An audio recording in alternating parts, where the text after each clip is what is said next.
Hi, my name's Phil. I like talking about politics, and in this video I'd like to discuss the news that the Conservatives are now raising concerns about Russian interference in our general election. Yeah, you heard that right. Count Dracula has raised concerns that vampires appear to be biting the necks of maidens. Unbelievable. Their specific concerns are about an investigation from ABC, Australia's BBC. They found evidence of a Russian social media operation promoting Nigel Farage on Reform UK. Oliver Dowden, the Tories' Deputy Prime Minister, has said there should be an investigation. Oh, should there? I mean, yes, there should be an investigation. An investigation which will come too late to prevent any damage to our democracy from this Russian interference.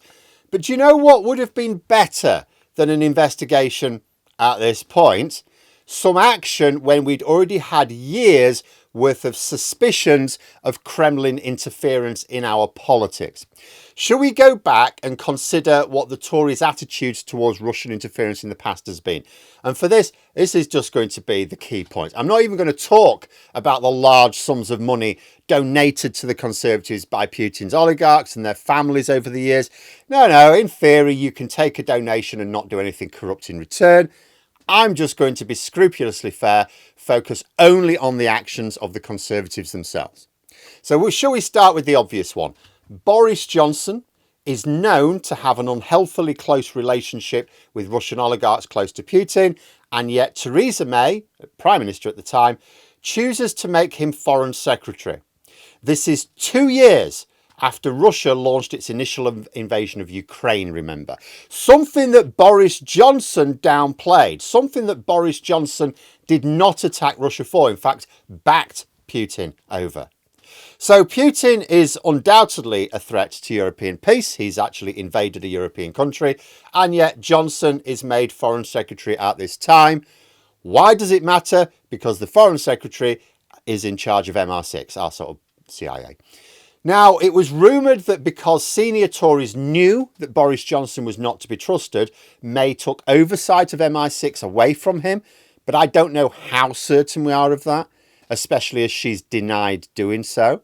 And even if true, the fact you'd have to do it shows just how unsuitable Johnson was for the role. Roll on 2 years, Putin launches a deadly attack on British soil this time.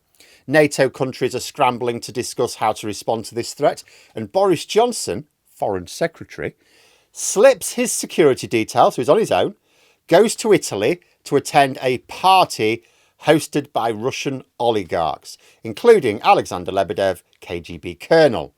So Boris Johnson is getting drunk without any security present, literally in the presence of Russian agents and others close to Putin, while high-level discussions are going on concerning Russia between allied governments.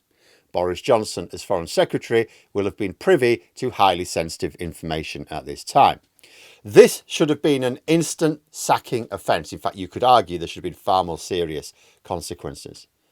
The idea that the Conservatives would not only keep Boris Johnson in position after that, I mean, that is an act of betrayal against his own country, but later on make him Prime Minister, where nobody could even in theory take oversight of any of our security services from him. That speaks to the way the Conservative Party have not only not protected us from Russian interference, but priced it in return for electoral benefit, because Conservative MPs knew that Boris Johnson was not to be trusted in this area. Boris Johnson alone tells us that the Conservatives are fine with Putin's interference in our democracy as long as they feel the net benefit is to them. They're only mad now because it's helping Reform UK. But it doesn't end there. Roll on to 2019 and we have the publication of the Russia report waiting. This is supposed to be released before the general election. But Boris Johnson goes, oh, sorry, I seem to have I'm quite busy. It'll have to be after the election now. Because he's the Prime Minister at that point. So he suppresses it. After the election, he then tries to bury it completely by arranging for a new Intelligence and Security Committee to basically dump it in concrete. With a large majority in the Commons, this should have been relatively easy for him to arrange. Unfortunately for Boris Johnson, all-round Tory idiot Chris Grayling was supposed to become chair of the committee, but non-Tory members worked with Conservative MP Julian Knight to have him made chair instead, and the report was sort of released. Obviously heavily redacted, we don't know all the details in it, but it has highlighted some things, the most shocking of which is that the security services simply did not investigate Russian interference, despite the fact they knew that the Russians were trying to interfere.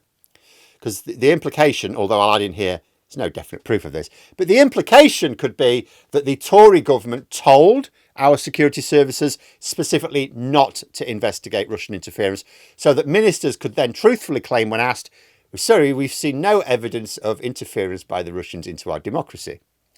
But the suspicions were everywhere, so investigations should have been carried out. Put it this way, either our world-respected professional security services were too stupid to investigate obvious suspicions, or our government deliberately blocked them. I know which I believe.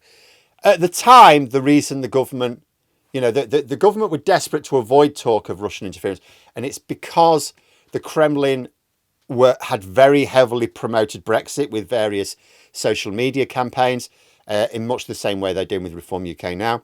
And the Tories were desperate to avoid anything tarnishing the validity of Brexit.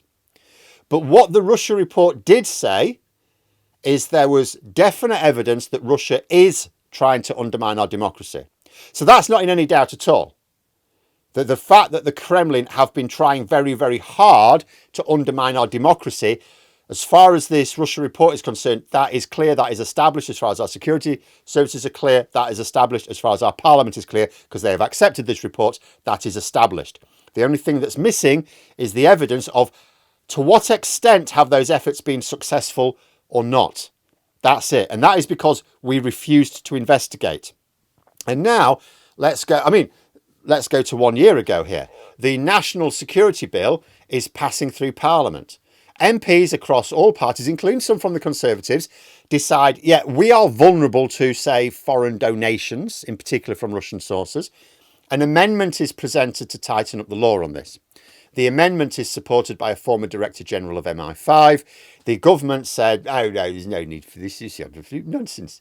And told MPs to vote the amendment down, which they did. So let's close the circle here. So 1 year ago, Oliver Dowden was the deputy of a government which said there was no need to tighten the law in order to deal with foreign funding in our democracy.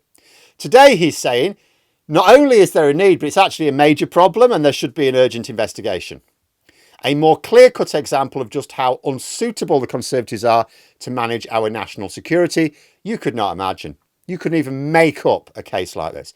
For years, they have actively ignored very obvious attempts by the Kremlin to attack our democracy.